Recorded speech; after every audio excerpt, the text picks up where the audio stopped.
माझं नाव आहे मुकुंद दिंडोकर. मी एक ग्रॅज्युएट इलेक्ट्रिकल इंजिनियर आहे. मी चंद्रपूरला स्टील ऑथॉरिटी ऑफ इंडिया लिमिटेडमध्ये असिस्टंट जनरल मॅनेजर म्हणून रिटायर झालो आहे 2019मध्ये. त्याच्यानंतर माझ्या जीवनामध्ये तसं तर मी सुरुवातीपासूनच अध्यात्माशी जुळलेलो आहो.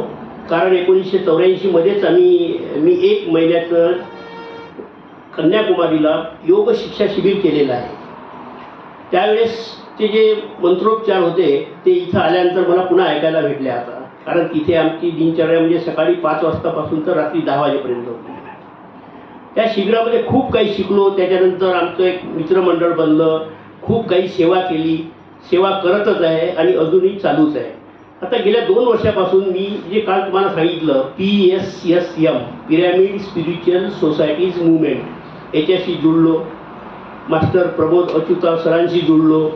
त्यांचा 1 वर्षाच्या आधी चंद्रपूरला खूप मोठा एक गुडाकेशाचा कार्यक्रम पण घेतला. त्याच्यामध्ये उल्लेवार सर आम्ही होतो. म्हणजे चंद्रपूरला राहून आम्ही म्हणजे सेवेचे जे आहे सेवेचे जे 2-3 प्रकार आहेत. सेवेचं अंकुरण, त्याच्यानंतर गाडगे बाबा तुकडोजी महाराजांसारखे सेवा चक्रवर्ती लोक. आणि आज तर असा विशेष दिवस आहे स्वामी विवेकानंदांची जयंती, जिजाबाईची जयंती. त्या सगळ्यांना नमन करून तुम्हाला आत्मवंदन करतो मी. आत्मवंदन मला एखाद्याने प्रश्न विचारला तुम्ही आत्मवंदन का करता? आत्मवंदन म्हणजे तुमच्यामध्ये जो आत्मा आहे आणि माझ्यामध्ये जो आत्मा आहे त्या आत्म्याला वंदन. या बॉडीला वंदन करून काही फायदा नाही. आत्मा टू आत्मा मिलन झालं पाहिजे. तर अशा तऱ्हेनं हे जे शिबिर इथे कसं आलो, जसं आता उल्लेवार सरांनी सांगितलं ते गजानन गावत्रे हे ऑलरेडी जुळलेले आहे. त्यांची माझी भेट ते पण आमच्या PSSMमध्ये आमचे सोबत आहेत. ते त्यांनी सांगितलं की सर तुम्ही एकदा हे करा. म्हटलं बिलकुल करतो. आता माझ्याकडे पाहून असं वाटते मी ओबेस आहे, पण मी बेसिकली माझी प्रकृती तशी आहे. तरी पण इथे मी 1.5 किलो वेट लॉस केलेला आहे या 5 दिवसामध्ये. माझं 1.5 किलो. आणि मी इथे यायच्या आधी ऑलरेडी 5-6 दिवस म्हणजे 1 आठवड्यापासून मी फ्रुट्सच खात होतो.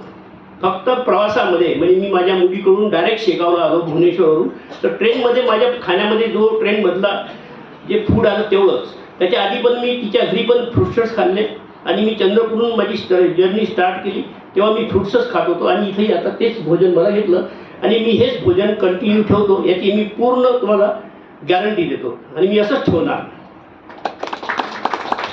दुसरी गोष्ट म्हणजे हे डिव्हाइन कपल. कोणतं डिव्हाइन कपल? जया काळे आणि मिस्टर काळे यांना मी खूप मनापासून आत्मवंदन करतो. आणि हे जे चालवत आहे इतकं म्हणजे मी आले त्या दिवसापासून माझ्या मनात हाच प्रश्न आला की 2000 रुपयामध्ये 50 लोकांना 4 टाईम खाऊ घालतात. कसं खाऊ घालतात? कुठून खाऊ घालतात? आणि आपल्याला जेवण पोट भरून. मी हे पण म्हटलं मॅडमला की हे जरा जास्त होऊन राहिलं पोटामध्ये. एवढं पण नाही द्यायला पाहिजे. बसायला त्रास होतो. तर आपण सर्वांनी असं कार्य करणारे लोक फार कमी असतात समाजामध्ये. भरभरून मॅडमने आपल्याला शिकवलंच आहे. 1.1/10. आज माझी 1/10ची जी कल्पना होती खरं म्हणजे मला माहिती आहे. मी पब्लिक सेक्टरमध्ये काम केलेलं आहे. सेलमध्ये, स्टील ऑथॉरिटीमध्ये. प्रत्येक इंडस्ट्रीजला, प्रत्येक जे कोणी कंपनी असेल त्याला 1/10 ऑफ देअर इन्कम टॅक्स वजा जाता. जो प्रॉफिट होतो कंपनीला त्याच्या 1 रक्कम ही समाज कल्याणासाठी वापरावं लागते. समाजाच्यासाठी वापरावं लागते. मग तुम्ही कशी वापरायची? खेड्यापाड्याने शिलाई मशीन घेऊन द्या. मुलांना ट्रेनिंग द्या फ्रीमध्ये. गावातले रस्ते डेव्हलप करा, चौक डेव्हलप करा. असं 1 खर्च करावा लागतो. आता ह्या 1 किती मोठं गुड आहे हे आता इथं कळलं.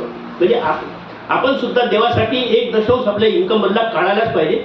मी तर काढतो, आधी काढतो आहे, अजूनही काढेल आणि पुढे पण काढेल. आणि अशा कार्यक्रमासाठी किती खर्च होतात याची काही गिनती नाही. म्हणजे तुम्हाला माहिती असेल जो समोर होते त्याला थोडीशी चोट बसतेच. तर त्याची आम्ही कधी चिंता केलेली नाही. उल्लेवार सर, मी, आमचे पूर्ण ग्रुप आहे. 35 लोकांचा ग्रुप आहे चंद्रपूरमध्ये जे पूर्ण ध्यानी आहे. असंच एक मेडिटेशन सेंटर माझ्या घरी आहे. आणि अट्रॅक्ट का झालो आल्याबरोबर मी पिरामिड बघितला. कारण आमच्या संस्थेमध्ये जो कोणी जुळला गेला त्याला पिरॅमिड मास्टर म्हणतात. मी पिरॅमिड मास्टर आहे. उल्लेवार पिरॅमिड मास्टर आहे. आणि मी तुम्हाला ध्यान शिकवलं त्या दिवशी. तुम्ही सगळे आता पिरॅमिड मास्टर झाले. म्हणून मी तुम्हाला ते पुस्तक दिले, छोटी पुस्तिका फ्री सर्क्युलेशन म्हणून. खास छापून घेतलेले आहेत आम्ही ते पुस्तकं. मी 50 पुस्तकं माझ्यासोबत आणले. जेवढी लोक भेटतील त्यांना त्यात द्यायचं. त्याच्यामध्ये माझा मोबाईल नंबरही आहे, माझं नाव पण आहे. तुम्ही मला केव्हाही ध्यानाशी संबंधित कुठल्याही प्रकारची शंका असेल किंवा कोणाला कुठले पिरॅमिड्स लागत असतील, आता मी माझ्या स्वतःच्या कारणी आलो नाही म्हणून तर माझ्याकडे पूर्ण स्टॉक अवेलेबल आहे.